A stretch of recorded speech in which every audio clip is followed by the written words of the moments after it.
estuve en la correccional también, estuve 2 veces en la cárcel, estuve avaliado, o sea que ahí para allá mi vida empezó A caer.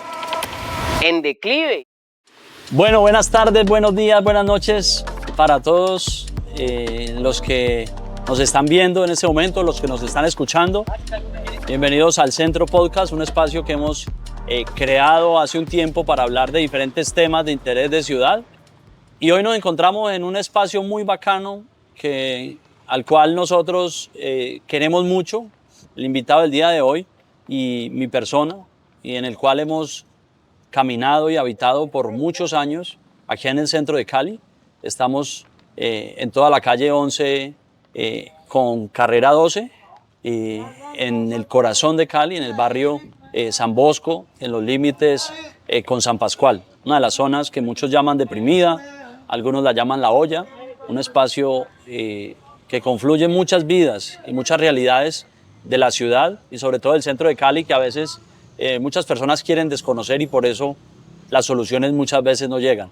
Y hoy tenemos un invitado muy bacano, una gran persona que conozco hace muchos años, es hijo de un gran amigo de este centro de Cali, que lleva muchos años trabajando y es una persona que ha ayudado a muchas personas, su padre, y hoy tenemos acá a su hijo, nos va a contar una historia muy bonita, cómo pasar de la calle al consejo o pasar de una acera al consejo.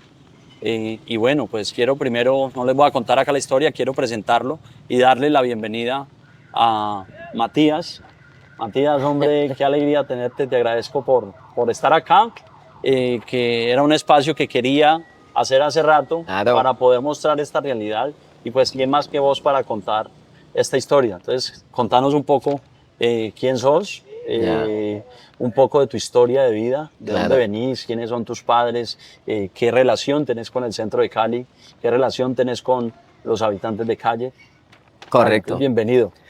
Bueno, Edison, agradecerte por invitarme, por estar hoy aquí en este espacio, en este lugar, tratando de corazón transmitir pues un mensaje, visibilizar una problemática que enfrenta esta zona, que enfrenta muchos lugares como son la drogadicción.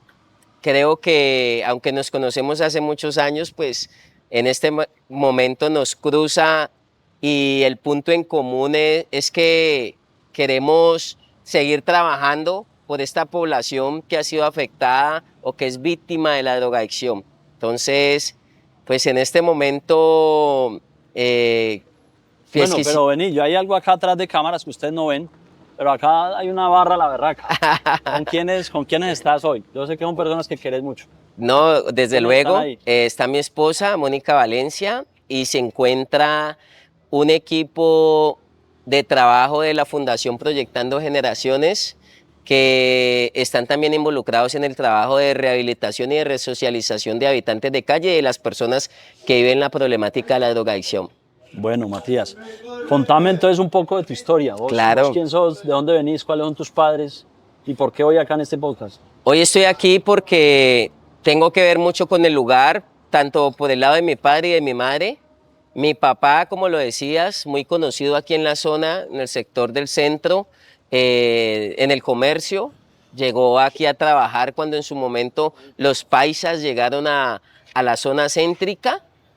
Y se encuentra con mi mamá, que ella sí habitaba y digamos, es de esta zona, digámoslo así, nacida y criada en esta zona. Se une un comerciante, una persona que llega aquí a impulsar pues el área comercial con una, yo digo, una muchacha bonita, una india pelilarga aquí en la zona, y se cruzan en el camino y pues llega Matías. Matías se crece en el centro, viendo el comercio, viendo los negocios, pero también en el centro viendo la drogadicción. Desde muy temprana edad, pues Matías empieza a ver todo el movimiento en torno a la drogadicción también y a todo lo que, digamos, este ambiente, pues, digamos, desarrolla. A raíz de eso, pues, pudieron darme muy buenas condiciones económicas en mi familia. Mis padres aún mi mamá siendo de esta zona, pues trabajaban muy bien y yo pude tener lo que cualquier niño, digamos, tenía sin que le faltase, pues, lo básico siempre estaba, pero a los 11 años inicio con el consumo de la marihuana. De manera experimental, pruebo de manera experimental, pues viendo el entorno, viendo el ambiente, pues yo veía que todas las personas lo hacían y en algún momento dije, pues bueno, si eso lo hacen todas las personas que yo veo por aquí por el centro, caminando las calles, yo dije, pues algo bueno sentirá uno.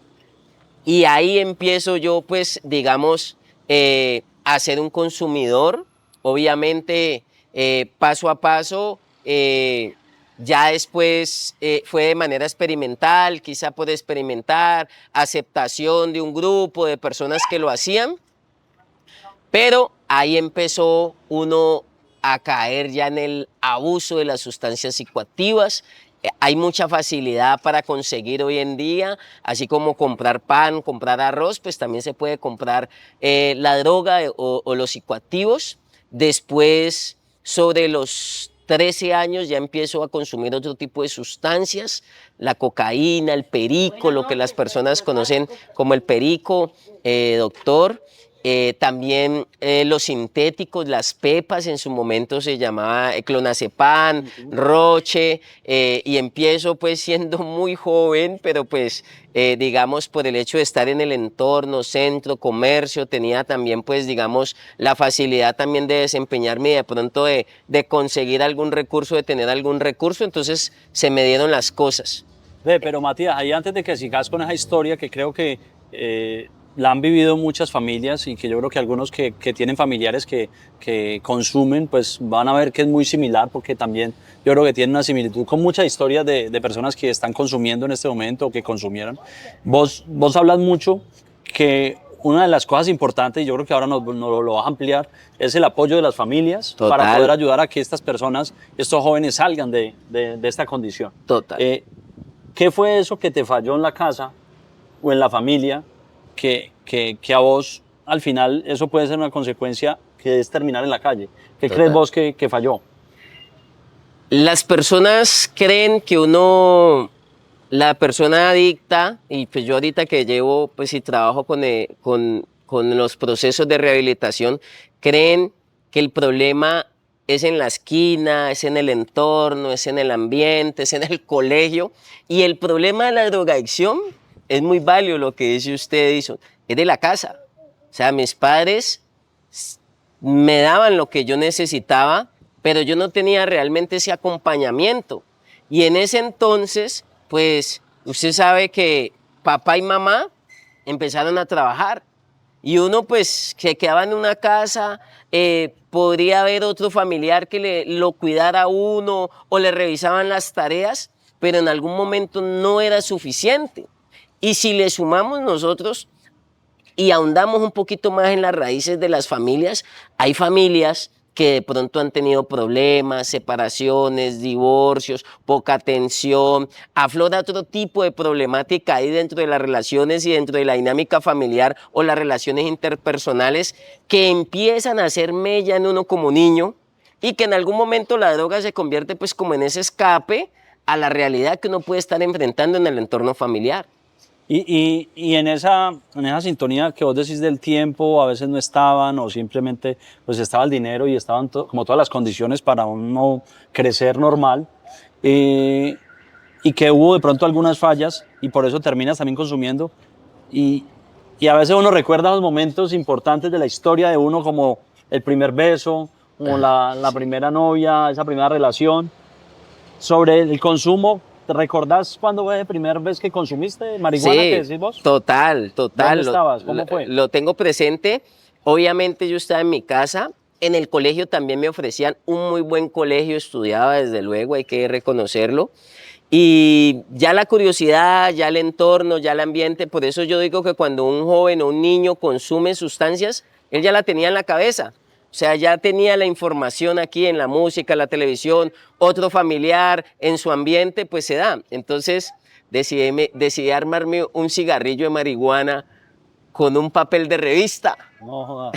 O sea, ahí no éramos técnicos todavía. Yo digo, las personas se vuelven expertas en cómo armar baretos, cómo armar una pipa, cómo inyectarse. Yo digo, pero no van al SENA, no hacen un curso en el SENA ni en la universidad, pero se vuelven expertos. Aprenden haciendo. Lo aprenden. Entonces yo viendo, no tenía la técnica, pero me armé un cigarrillo y pues realmente ese no es el papel adecuado pues para hacerlo, y eso te digo que pues aunque generó una reacción, pero pues también me puso a toser. O sea, lo que en la calle los pelados dicen, me pateó, yo era, porque pues en un papel de revista, en un cuero de revista, pues no es lo adecuado. Ajá. Pero ya uno ya entró la droga, entonces obviamente hay unos componentes que ya lo predisponen a uno, cómo es, dónde venden los cueros, dónde venden los papelitos, cómo los consigo, cómo se arma, cómo se raspa, cómo se le da uña. Se decía en mi época, ya ahora venden unos aparaticos que ellos llegan y y eso se la muele y ya arman el cigarrillo y lo preparan. Sí. Bueno, eso yo creo que no lo tomen como ejemplo, por favor. Estamos buscando precisamente generar como esa conciencia de lo que es esta dinámica, esta problemática del consumo y también el fenómeno de habitabilidad en calle. Lo hemos hablado y con tu papá, pero sobre todo con vos. Decían que era un caso perdido, como esos casos perdidos. Tu papá luchó muchas veces, buscó fundaciones, buscó espacio, tu familia. Vos intentaste, ibas, volvías de una fundación, de otra a otro lugar. Pero ¿cuándo de verdad, cómo fue como esa lucha de tu familia, de tu papá, de tu mamá, de tu familia cercana? ¿Y cuándo fue ese momento que vos definitivamente hiciste como ese clic de que es que acá fue? Total. A los 13 años, Edison, pues llego por primera vez a una fundación y empieza mi vida pues a estar ya en instituciones, clínicas de salud mental, las mejores instituciones, buenas, malas, estuve intentando salir y yo... ¿Pero ya desconsumías y te fuiste a la calle de una vez? No, eso es gradual, ya. Eso es progresivo, usted va perdiendo, usted cree que usted puede manejar la droga y como es muy social y usted no le quita nada a nadie, usted no se mete en problemas porque usted por la droga no dimensiona que termina haciendo cosas que usted nunca se imaginó. Entonces ahí es donde vienen los problemas y ahí es donde usted ya realmente cuando menos piensa, su vida es un caos. A los 13 años sigo de fundación en fundación, me gradúo, de hecho me graduó entre la fundación y el colegio, o sea, logro sacar al menos el bachillerato como por antes de los 15, 16 años, aún así siendo el mejor IFES del colegio, imagínense, y yo presentaba los trabajos, estaba en la fundación, venía y así me la pasé. Pero la vida se me complicó más cuando empezó el consumo de heroína en Cali. Sobre los 16 años, 99, 2000, 2001, fue el momento pues, más difícil. Ya había hecho muchos procesos, muchos tratamientos, pero cuando llega la heroína, pues la situación se pone más difícil. Probé el bazuco también. Entonces todas las drogas que estaban en ese momento, o sea que podríamos uno era un policonsumidor y yo seguía aquí, por más de que mis padres intentaban llevarme a otro lado, a otro barrio, me llevaban al sur, Camino Real, a Guadalupe, pero pues aquí volvíamos. Como muchas personas, aquí en esta zona encontramos médicos, doctores, arquitectos, personas de buena familia, de todos los estratos sociales. Aquí todos llegan por la misma razón, la drogadicción. Entonces, cuando ya llega el problema de la heroína, pues ya mi familia pues ya empieza a trabajarlo de una manera más clínica, ya vamos a otras ¿Pero vos ciudades. ya estabas en la calle? ¿Todavía no? No, todavía no. Todavía me sostenía, digámoslo así, todavía intentaba, digamos, estar en mi casa, mi familia en algún momento intentó como ocultar el problema, no, él está de viaje, él se fue para otro país, está estudiando y no, yo estaba en una fundación porque pues hay personas que les cuesta y parte del problema es aceptar que hay un problema. No solo en la persona, sino en la familia. Entonces, Edison, con la heroína fue muy difícil porque ahora hay otras drogas como el fentanilo, pero en su momento era lo más adictivo. Entonces yo le digo a las personas, aunque trabajaba, tenía poder adquisitivo, pues imagínate que por la heroína coger un carro, cambiarlo todo por droga y consumírsela. Entonces tuve varias veces ingresos a las clínicas por sobredosis, o sea, estuve en la correccional también, estuve 2 veces en la cárcel, estuve avaliado, o sea que ahí para allá mi vida empezó A caer. en declive y yo estuve en la universidad, perdí la universidad y yo nunca me imaginé pues de que mi vida iba a tocar fondo. A raíz de eso, ya mi familia, yo digo, mis padres traían terapeutas en avión 2 veces por semana de Bogotá aquí a Cali, las mejores metodologías, las mejores instituciones. Y llegamos a un momento donde más fundaciones, más clínicas de salud mental, de reposo, todas las alternativas, hasta brujería, se intentó. Y la adicción se agudizaba más, o sea, cada vez uno perdía más cosas, cada vez uno se deterioraba más, cada vez uno, pues, las condiciones eran muy fuertes y los químicos de la sustancia en esa época, pues, yo digo, lo disecaban a uno. Así uno comiera bien, porque hay habitantes de calle que pues tienen problemas con la comida, a mí me aplicaban hasta vitaminas, en su momento lo mejor, y cada vez perdía más peso. En ese orden de ideas, pues ya mi familia, después de haberlo intentado y agotado todos los recursos, pues le dijeron, él muere así. Sí, ya dejémoslo. Para él no hay cura, la drogadicción es una enfermedad que es tratable, más no curable. Y fuera de eso, su hijo cogió la droga más adictiva que hay en el momento, la heroína. Tenía familia acá por parte materna, en lo que se llamaba antes el Molino, donde están haciendo aquí los edificios ahora, los bloques. Entonces yo llegaba ahí y ahí terminé prácticamente viviendo, dejando muchas cosas que podía hacer, pero terminé viviendo, pues digámoslo así, perdidamente en Sucre, San Pascual, El Calvario, Fray Damián, toda esta zona San Pascual ahora pues que han cambiado los términos. ¿En cuanto a la que edad? ¿A los 21? Sí, ya, No, ya con la heroína yo empecé en picada, yo creo que cuando yo iba a sacar la cédula yo ya estaba perdido aquí. ¿Y por qué crees que es como tan atractivo esto alrededor, todos estos barrios que mencionaste, Comuna 3, lo que es centro, pero la zona que más linda con la carrera 15, ¿por qué es tan atractivo este dormidero? O sea, ¿por qué hay tanto habitante de calle? Que ahora vamos a hablar un poquito de pasar 2005, 1000 y pico, y ahora tener casi 7, 8000. Total. ¿Por qué es tan atractivo esta zona? ¿Por el consumo? ¿Por la venta de droga? ¿Por qué? Tiene que ver también porque aquí se facilita todo el tema del consumo. Aquí, digamos, el habitante de calle recicla para sostener el consumo. Si roba, pues aquí viene a vender todo porque pues aquí también está la zona céntrica y no solamente le pasa a Cali, le pasa a muchas ciudades principales que en la zona céntrica por ahí también hay sus ollas.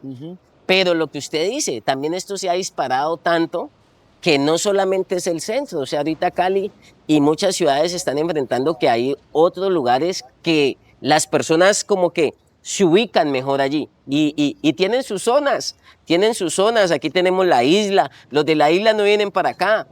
Hay otros sectores también, algunas partes del distrito, algunas partes de San Judas, ellos no vienen para acá, pero así, entonces hay territorialidad en el mundo de la droga y hay territorialidad entre los habitantes de calle también. Eso. Hablaba estos días alguien que está trabajando mucho esa iniciativa en Medellín, una fundación, y decía, al fin y al cabo, donde hay habitante de calle, busquemos no estigmatizar, pero las cosas hay que decirlas. Sí. Donde hay habitantes de calle es porque hay en algún lado cerca venta de drogas, de estupefacientes.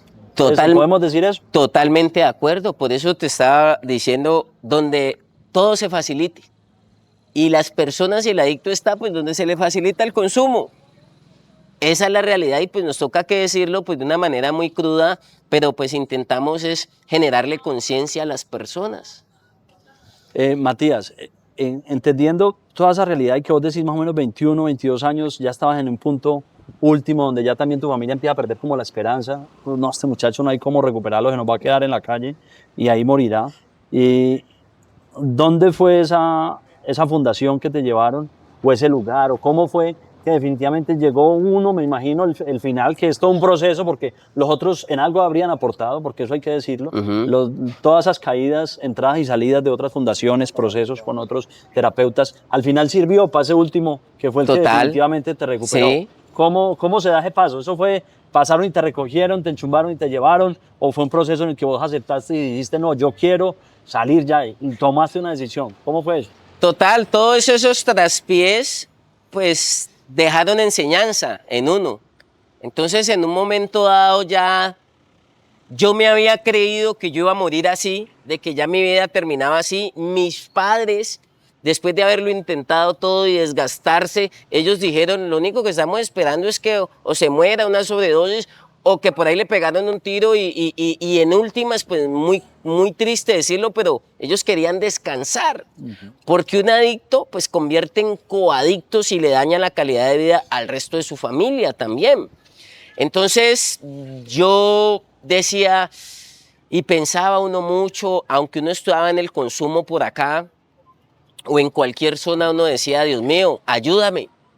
Y un día, después de haberme llevado, después de haber manipulado, después de haber condicionado tanto a Edinson, pues una vez llegué a la portada y dije, voy a ir nuevamente a una fundación. Yo en esa fundación ya había estado, pero llegué a estar por la mañana e irme por la tarde. El mismo día como y me voy, por la tarde almuerzo y no almuerzo y me voy. De pronto por los cuadros de abstinencia, de pronto porque no había todavía la determinación y la decisión. Entonces yo llego a la portada, estaba precisamente en el barrio Popular, después de un consumo no solamente con un habitante de calle, sino que uno, pues a veces lo llamaban personas con poder adquisitivo, con buenos cargos. Uno consumió con profesores universitarios, yo consumí con gerentes, con empresarios también, entonces con muy buenos profesionales, sino que ellos pues lo manejaban y una vez estando allá en un apartamento, después de un consumo, pues yo le dije, me voy a ir para una fundación. Y él no me creía, pero aún así me dijo, téngale hoy 20.000 pesos, vaya, consúmaselos. Entonces me fui para la portada y efectivamente me los consumí, pero llegué a la portada y un camión me llevó a Agua Valle. Llegué a Agua, Fundación para Volver a Vivir se llamaba, porque se acabó por poco apoyo del Estado. Y yo llegué y toqué la puerta, me dejaron casi un mes esperando en la puerta, me pasaban la comida por debajo de una reja y me dijeron, demuestre si realmente quiere cambiar, porque usted viene y se quiere ir el mismo día o se quiere ir después. Demuéstrenos que usted tiene ganas de cambiar y tiene ganas de salir adelante. Entonces, llego a esa fundación maravillosa. No era la más bonita, no era la más lujosa, no era la que tiene como hoy en día las mejores condiciones, piscina, no. Era una fundación muy humilde, muy sencilla, pero hablaban de Dios. Y yo creo que después de haber intentado todas las terapias, haberlo intentado con muchos conceptos clínicos, a mí me funcionó, Edison, lo de Dios. No, Me cautivó siendo muy pequeño, me cautivó estando yo muy perdido, y por eso yo hoy defiendo la recuperación, no solamente que consiste en fortalecerle a uno capacidades del carácter, en fortalecerle a uno las habilidades para la vida que habla la Organización Mundial de la Salud, sino que también la recuperación tiene que ver con convicciones, creencias, llenarse uno de fe y de espiritualidad. Y defiendo un concepto que es como la teoterapia, que son los principios que también se han perdido desde la casa, los principios que a nosotros nos enseñaban a respetar, a obedecer, a que un adulto, por ser adulto, hay que respetarlo, aunque acuéstese y pídale a Dios, rece así sea el ángel de la guarda, cumpla con algunos conceptos de buen ser humano. de buen padre, de buen hijo, de buen hermano. O sea, ¿vos crees que sin Dios no habías podido salir de ahí? Pues hay muchas personas que lo intentan de muchas formas y son muy válidas, Edison. Pero a mí me enganchó cuando me empezaron y me llevaron como que a descubrir que había una parte y había una fuerza interna en mí que yo tenía como explorarla, pero además de eso yo tenía como activarla. Entonces, sin religiones y sin nada de eso, me fueron llevando como a fortalecerme interiormente, porque yo llego con una adicción muy fuerte. Mi familia ya no creía. Mis papás, ya muchas veces yo les había dicho, voy a irme, voy a cambiar, me devolvía, o sea que ellos ya eran indiferentes ante el tema. Otra vez, ¿no? Me soltaron. Y dije, por acá lo vamos a ver en una semana o en un par de días. Entonces yo llegué realmente y le digo a Edison que a mí me cautivó la manera y la forma, porque por el estilo de vida de la droga, uno vive muchas humillaciones. Yo llegaba ya a lugares donde me cerraban la puerta, donde yo medio me asomaba y uy, la puerta era cerrada y uy, no, y va a robar. El adicto tiene un estigma. Nosotros decimos un INRI, pero hay un estigma frente al adicto. Y te contaré muchas anécdotas. Se pierde algo y a quién voltean a ver. Bueno, Matías, contame como un poco de detalles, esos detalles en la fundación, ¿cómo son? O sea, vos entras y de una te sedan y te meten a un cuarto, o te meten a una piscina con hielo, o te van a predicar la palabra de Dios y se cierran en un salón. ¿Cómo es esa vuelta? O sea, ¿cómo es el tema en esa fundación? Contame cómo esa experiencia tuya. Como te decía Edison, pues yo llego con un cuadro de abstinencia, no te imaginas, y yo pienso eso, que van a venir un poco de personas. Mira, acá hay mucha gente que no conoce el tema. Claro. Y lo que estamos buscando es precisamente que entendamos un poquito que mejor entendamos, el fenómeno. claro. Eso que es abstinencia, o sea, es el deseo de consumo, pero lo único... ¿Cuánto llevabas sin consumir y te dan unas ganas las Claro. berracas, que es lo que hace que te voles? Claro, entonces por eso las personas se vuelan de los tratamientos. ¿Por qué? Porque lo único que calma eso es el consumo. O sea, su cuerpo, yo lo ilustro de esta manera. Tu cuerpo entra en una huelga. Usted llega a un lugar, a una fundación y para el consumo, donde usted viene habituado a un consumo, a una dieta de consumo, mañana, tarde, noche y madrugada. Una persona puede consumir todo el día y toda la noche. Y lo que yo le digo, duerme ya porque el cuerpo se rinde, pero si tiene la droga, no para el consumo. O sea, duermen cuando se le acaba y comen cuando se le acaba. Entonces uno viene de esa dieta, Edison. Son unas máquinas. Claro, el es que consumo te hacen invencible para que tu total, cuerpo no se canse. claro, total, es el psicoactivo. Es que yo le digo a las personas y a las mamás cuando su hijo se está drogando, ven cuando llega a la casa y dice, ay, descansé, ya entró. Hay padres que no duermen hasta que llega su hijo y solamente sienten cuando cierran la puerta o algo y descansó. Y van y miran a su hijo, está completo, está bien, lo arropan o le dejaron algo de comida ahí. Pero la mamá no se da cuenta cuando su hijo estaba en consumo cómo se transformaba. O sea, usted es muy violento el consumo. Por eso usted ve en estas zonas y en muchos lugares personas retorciéndose, doblándose. A veces se recocha el que cajea, el que hace unos ademanes así, que ojo, consume y hace así. Hay unos movimientos y hay personas así, otros como zombies y todo eso. Hay muchas reacciones.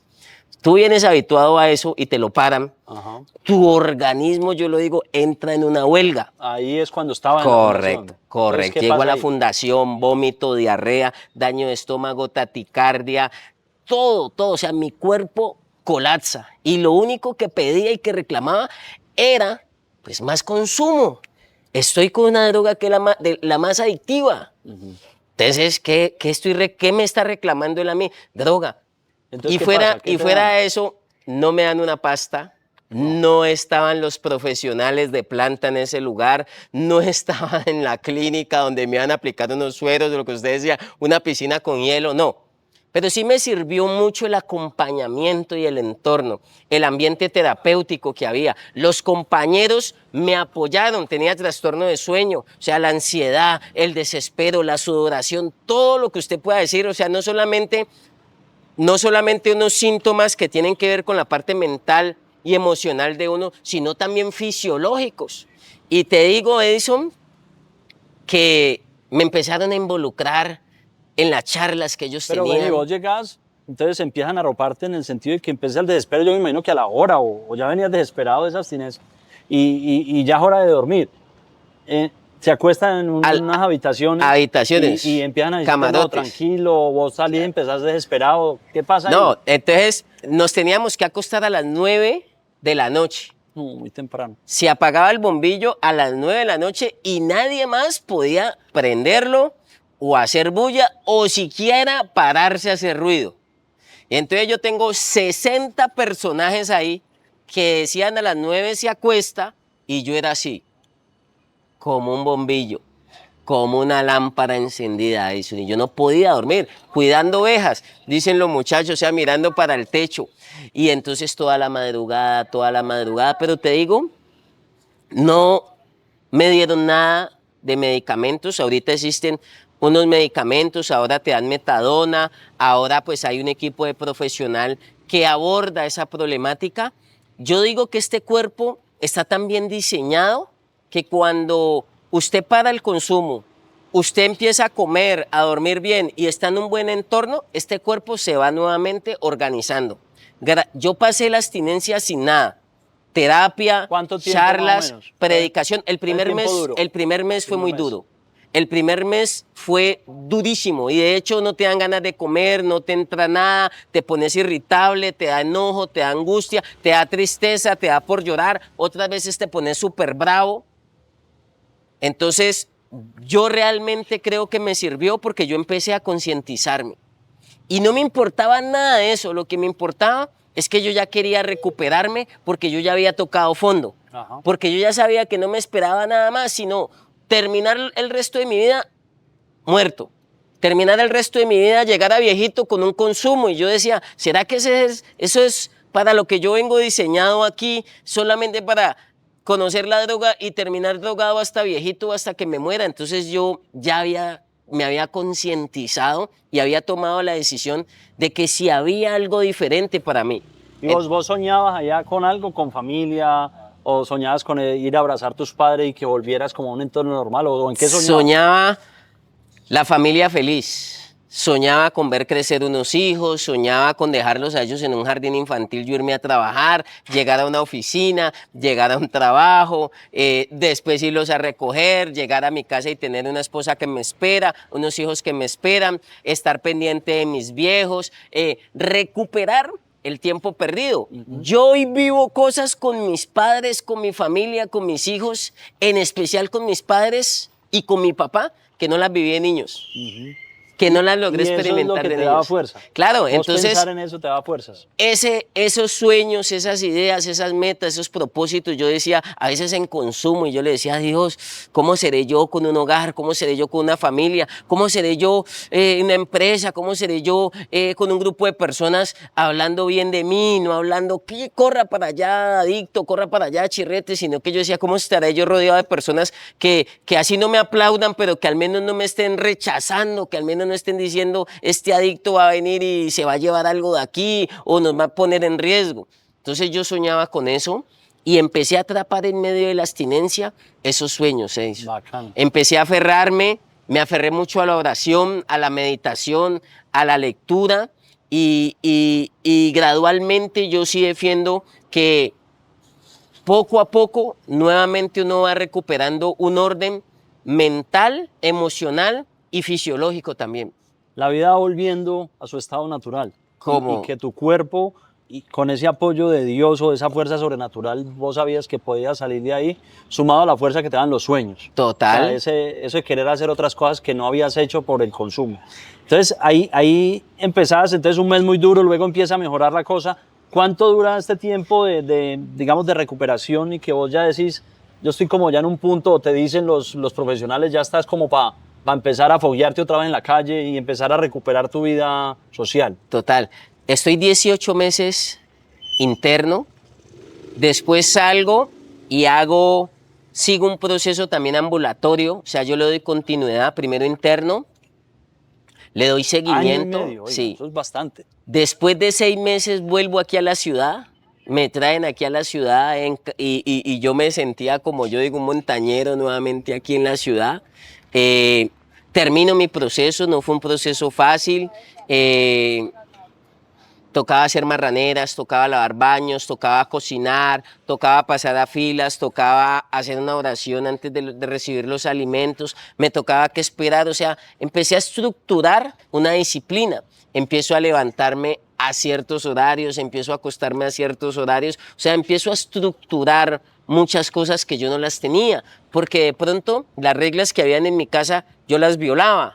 Entonces yo empecé a entender que esos límites, que esa disciplina, que esas normas que yo me volé en mi casa, que yo me volé en un colegio, que yo me volé en la universidad, que yo me volé en la sociedad, pues me tocó que irlas a fortalecer y las que no sabía a aprender en la fundación. Entonces, desde la lavada de mi ropa, o sea, me tocaba lavar la ropa en el río. Ajá. Nos llevaban al río porque la fundación no tenía para pagar unos recibos de agua pues tan altos. Entonces tenía que ir a lavar la ropa en el río y lo fui viendo como parte de superación y quizá muchas personas no dimensionan eso, Edison, porque lo que más le cuesta al ser humano es valorar lo que tiene.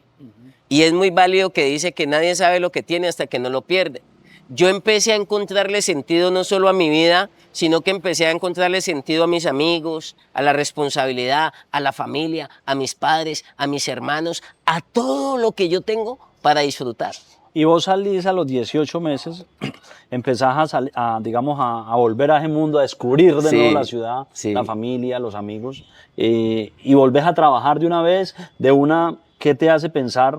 ¿Al cuánto tiempo pensás en crear una fundación, un espacio también para recuperar? ¿Eso fue mucho después o inmediatamente saliste y dijiste, no, yo también quiero trabajar porque sé que hay personas que valen la pena y que están ahí en ese mundo del consumo? ¿Cómo fue eso? Yo de pronto pensé en que yo sí iba a salir a prepararme, a retomar, porque dentro de los sueños que tenía era pues prepararme.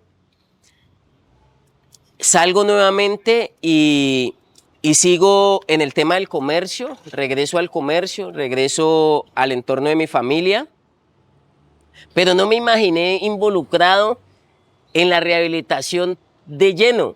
Empieza algo ahí, contame cómo te fue con eso, porque yo creo que esa tentación es muy grande en el centro y pues como en toda la ciudad, porque se normaliza mucho el tema del consumo de alcohol. ¿Es cierto o no es cierto que la puerta principal para el consumo es el alcohol? Y que eso hace que muchas veces lleguen a otras drogas, obviamente ya mucho más fuertes, y al final eso termina generando un caos. Pero es ese alcohol, y si es eso, ¿cómo lograste darle control a esa parte para no terminar de nuevo consumiendo alcohol y después terminar en consumo? La recuperación nos otorga algo que es un estilo de vida. Un estilo de vida libre de psicoactivos. Y el alcohol es un psicoactivo. Entonces, lo que usted decía, un abismo llama a otro abismo.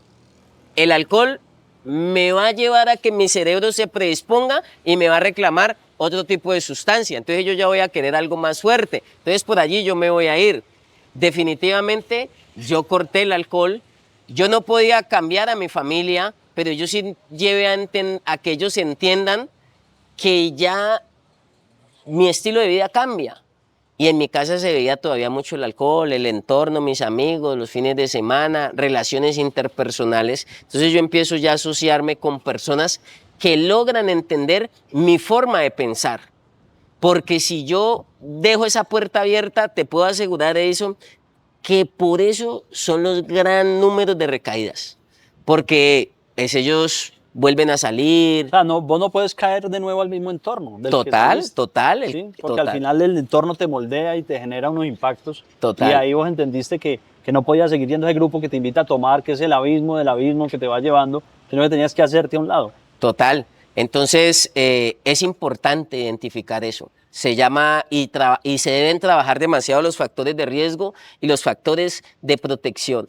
Entonces ahora ya estás tocando ese tema, me parece importante, es cómo tomar esa decisión de crear una fundación. Ahora, contanos, es Fundación Nuevas Generaciones. Proyectando generaciones. Proyectando generaciones. Correcto. ¿Cómo salir de eso, de una problemática y ahora ser un maestro, por decir algo, no sé si te consideres eso, para ayudar a otros a que salgan de eso? ¿Cómo tomas esa decisión? Porque es una decisión de vida prácticamente. y es dedicarte a ayudar a muchas personas. Cuando salgo de la fundación y termino mi proceso después de los 18 meses, a mí me condicionan o me orientan. Yo creo que uno es un guía más bien.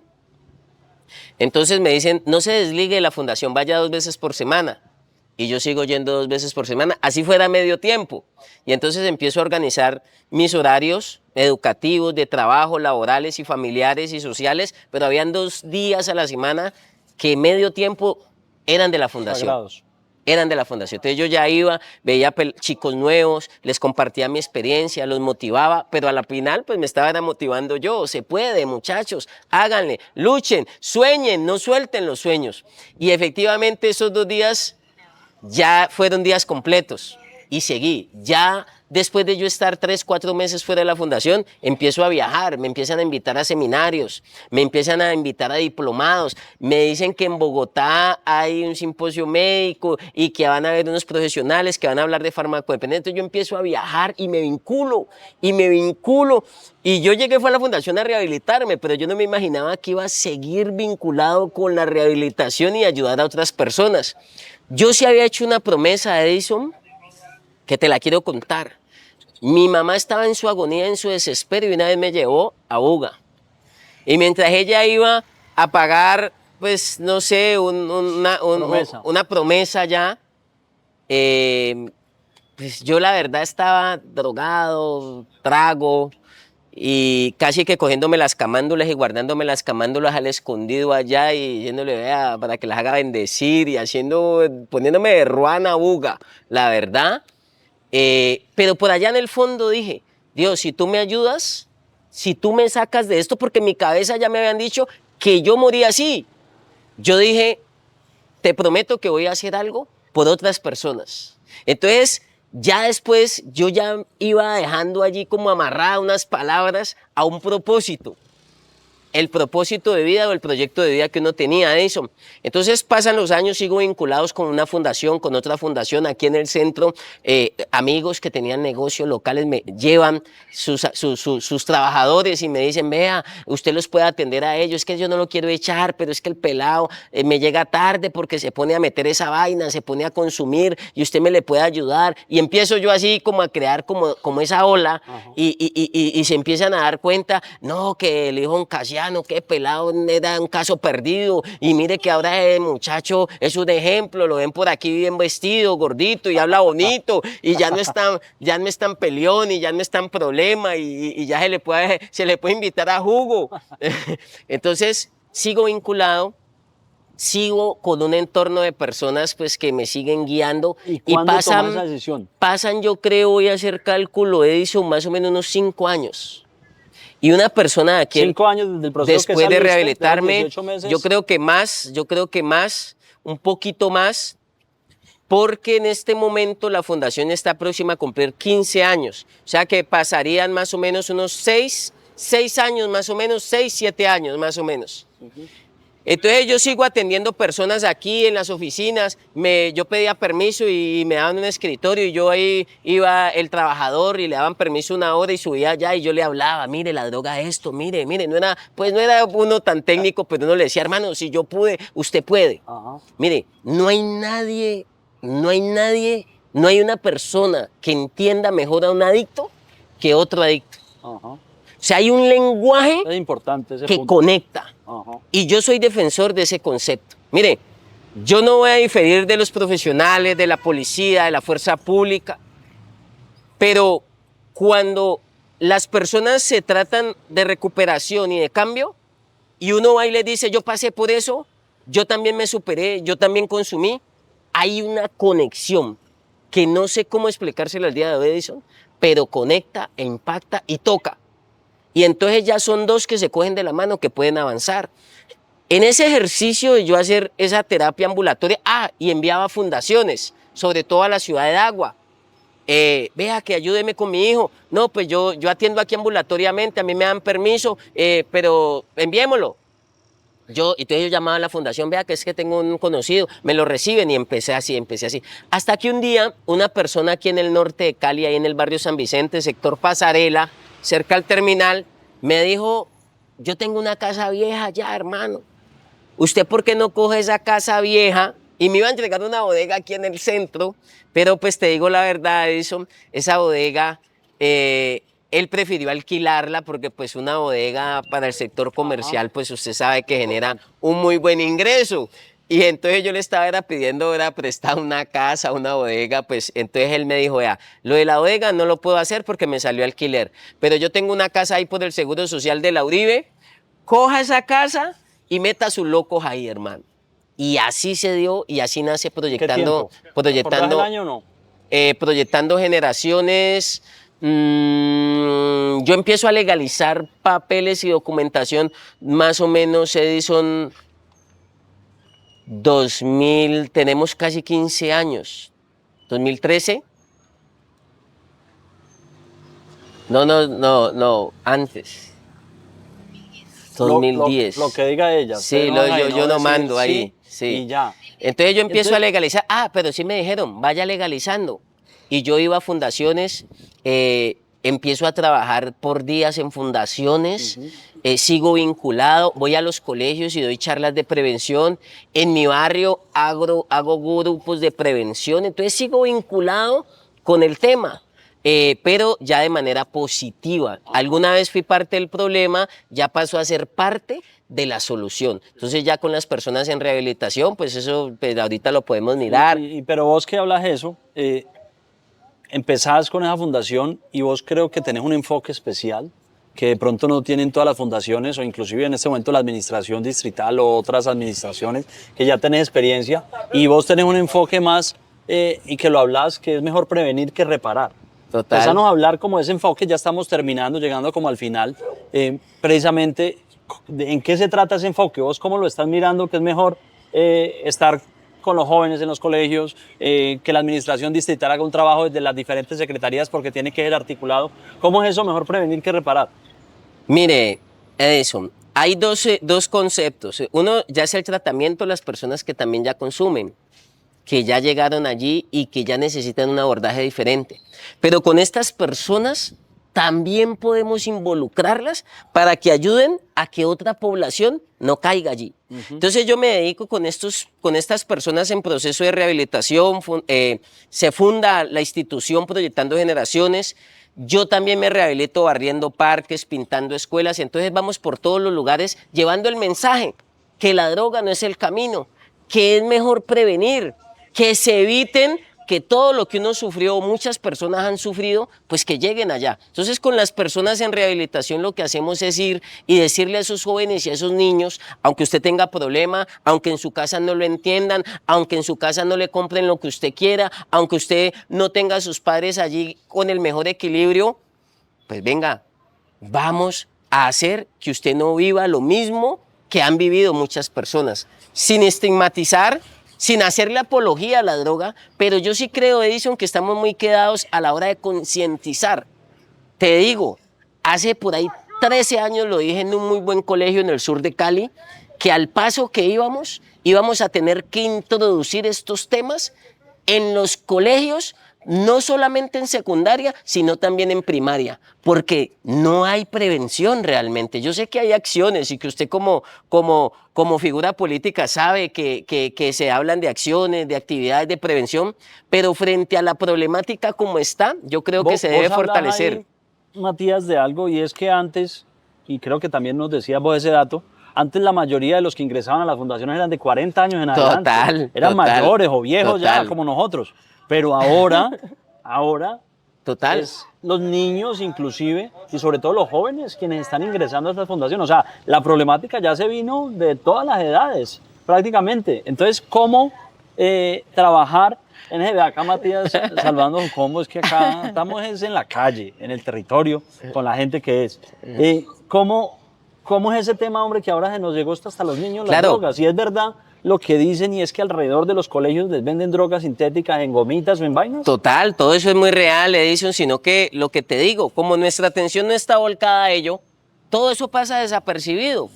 Cuando yo me rehabilito, pues a mí me tocó casi que rehabilitarme con personas mucho mayores y casi que viejitos, pero los tiempos han cambiado y ahora usted va a una fundación y la fundación está llena de jóvenes. Ha cambiado el concepto y es una generación más vulnerable. Por eso, lo que usted acaba de decir, Edison, usted va, por internet les venden, en los colegios les venden, o sea, para ellos es muy fácil conseguir, les llevan a la casa, les hacen domicilios y ellos también tienen identificado qué puerta tocan, dónde van, qué sector cruzan, qué cuadra llegan y les venden. Mire, no se salva, Edison, no se salva el estrato social. O sea, la droga ha permeado todas las esferas sociales y todos los entes. O sea, te puedo decir que incluso he visto en rehabilitación profesionales de la salud. Y la calle, Sucre, este sector, usted va y pregunta, usted va y mira aquí, coja unos convitos de los que estén ahorita fumando, y yo soy terapeuta, yo tengo diplomado, yo soy experto en farmacodependencia y lo demás. Venga, Olmedo, venga, salúdeme, salúdeme, venga, salude. Bueno, ya vamos terminando, un espacio muy bacano que yo creo que no necesitaría mucho más tiempo para hablar de este tema y ojalá que se vuelva muy común que hablemos de esto, hombre, claro. Que en los círculos de amigos empecemos a hablar del consumo de drogas, de los estupefacientes, de lo que se está viendo alrededor de los colegios con los jóvenes, la cantidad de dificultades que se están teniendo, inclusive en la formación de estos muchachos, porque muchos ya consumiendo no tienen la misma atención y está generando unos problemas. Y acá pues en Sucre, en el Calvario, en Santa Rosa, en San Bosco. Pero ya como para ir terminando, Matías, nosotros acá venimos trabajando para presentar la política pública de habitante de calle.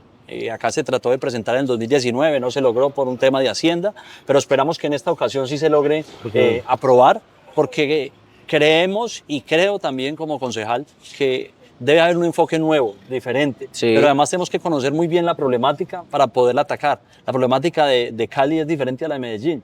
Total. Puede ser diferente a la de Bogotá, ¿sí? Total. Entonces necesitamos crear una que sea pertinente a la necesidad. Vos ¿qué has hecho allá? Y ahora pues vamos a hacer algo como muy resumido, es muy corto, ¿cómo llegas al consejo? Porque eso no lo hemos hablado y ahí es donde digo yo, de la calle al consejo, de vivir en un abismo, en una ventana que lo hizo caer, ahora llegar al consejo a ayudar a muchos después de haber ayudado desde la fundación. ¿Cómo es eso que llegas al consejo y qué estás haciendo desde ahí para ayudar en este fenómeno de habitabilidad en calle y de consumo? Correcto. Edison, pues lo que usted dice, necesitamos fortalecer y unirnos porque hay muchas acciones. El tema es articularlas a través de unas políticas que sean un poco más contundentes, no porque sean malas, sino que es que la problemática y la enfermedad está tan fuerte que necesitamos robustecerla. Entonces, en ese trabajo social de prevención y de tratamientos y de seguir vinculado con las fundaciones, con trabajo social en las juntas de acción comunal, los barrios, las cárceles, la resocialización, pues en algún momento me dio y vi la necesidad de involucrarme políticamente para ayudar o ser parte, digamos, de esas políticas. Dejar una incidencia ahí desde la experiencia, desde el conocimiento y desde todo ese grupo y esa población que ya pues uno es como un referente para ellos, pues yo dije, tenemos que dejarle claro a los gobernantes de turno que aquí hay unas personas que pueden ayudar, que se pueden involucrar a la hora de encontrar resultados. Entonces eso me proponen que me involucre y que me lance al consejo del municipio de Dagua. De verdad que no pasaba por mis pensamientos, pero lo veo como un carro, un vehículo para seguir transformando, para seguir generando incidencia y para que a través del aparato político pues nosotros podamos llevar soluciones más efectivas. Y ese trabajo que has tenido desde que dejaste las drogas y que está retornando tu cuerpo a la normalidad, ya hace 15, casi 20 años yo creo. 21 vamos a cumplir de recuperación. 21.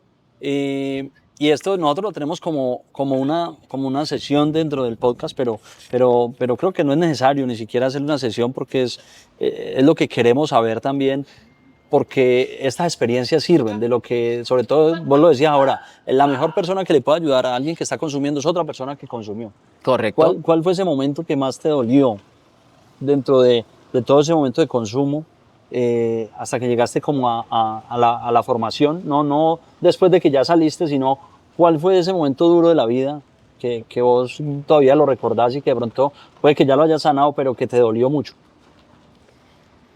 Han habido momentos que a mí me han impactado mucho, Edison. Usted me dice en el consumo, ¿verdad? Yo creo que algo que a mí me devastó fue cuando a mí me dijeron que yo ya no había cura para mí, que yo iba a morir siendo un adicto.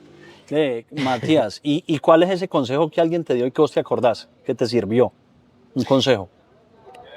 El mejor consejo, Edison, que a mí me han dado y que hasta el día de hoy yo lo sigo aplicando y con lo que yo enfrento tantos retos y tantos desafíos, es que a mí me dijeron, el primer concepto de la recuperación, de la restauración y de la rehabilitación es el sometimiento a la autoridad. Y los jóvenes de hoy en día son muy desafiantes. No respetan a nadie, no obedecen a nadie, no acatan a nadie. Y yo creo que a mí me sirvió cuando a mí me di cuenta que desde los 11 años yo me le había salido del control a mis padres. Y cuando alguien viene y me aconseja y me dice, vuelva a reconocer una obediencia, una autoridad para que su vida empiece a restaurarse y a rehabilitarse, yo lo vi como una muestra de amor para mí, porque yo tenía ese vacío. Y mira lo ilógico del tema, ¿no? Los jóvenes creen que la droga les da libertad. Total. Al final terminan la adicción, que como vos decís, viene de la palabra esclavo. Es increíble como esa particularidad. Una palabra que defina tu vida, como la que vos te definás. Vocación. La vocación. Y ahora te vemos sirviendo, creo que es esa vocación del servicio. Total. Un político que admires. ¿Qué político admirás? Ahora que te metiste a este cuento de la política. Es un tema complejo, pero en este momento al senador José Luis Pérez. José Luis Pérez, senador José Luis Pérez. ¿Qué le dirías a ese Matías de hace 20 años? Si hoy estuviera en una posición como estaba hace 20 años. ¿Por qué se demoró tanto en cambiar? Matías, de verdad que esta conversación tiene todavía muchas horas más que podríamos utilizar. El tiempo es corto y más en las redes sociales, que ahora todo es tan instantáneo, para lograr hablar de temas que acá lo que queremos es no ser los expertos y creo que vos no te catalogás eso, pero sí es dar un llamado de auxilio y de generar conciencia en todos los caleños y ojalá en colombianos de la problemática, del fenómeno del consumo, también de la habitabilidad en calle, que es una de sus consecuencias más graves. De verdad que te agradezco por ese conocimiento, por esa voluntad siempre de ayudar, por apoyar, por estar siempre presto para colaborarnos en diferentes temas que te hemos pedido, porque queremos que lo que se vaya a hacer en Cali para el tema de consumo y de habitancia en calle, pues tenga todas las garantías de que de verdad se está, digamos, asumiendo o lo que estamos proponiendo nosotros venga desde la verdadera experiencia. Correcto. Y por eso vos de verdad que encajas en eso. Te agradezco mucho, te felicito por ese trabajo. Creo que te admiran y te admiramos todos los de la colonia que alguna vez nos recibió esta ciudad. Te admiramos mucho y todas las personas, además que están acá, los muchachos que uno ve que desde la fundación ve uno esa admiración por vos y ese respeto y ojalá que sigas trabajando muy fuerte y sigas rescatando a muchos más jóvenes y a muchas más personas de esas garras de la droga, que de verdad que es una enfermedad que nos está acabando. También quiero entregarte en este momento un reconocimiento como un embajador del centro que eres, porque reconozco que vos sos de acá, porque le has trabajado duro y mira que tenés toda tu historia acá. Y ahora estás sacando a mucha gente de acá. Y yo te quiero agradecer porque sos un ejemplo para mí como concejal, pero sé que muchas personas te admiran por todo tu ejemplo. No, Edison, a usted también, hermano, mi respeto. Agradecerte que sigas trabajando por esta población que necesita que se unan muchas más personas, porque muchas veces acá las personas se sienten solas y personas como usted les hace caer en cuenta que no están solos y que tienen oportunidad también de cambiar. Bueno, gracias, que Dios los bendiga. Seguimos pendientes trabajando por todo acá.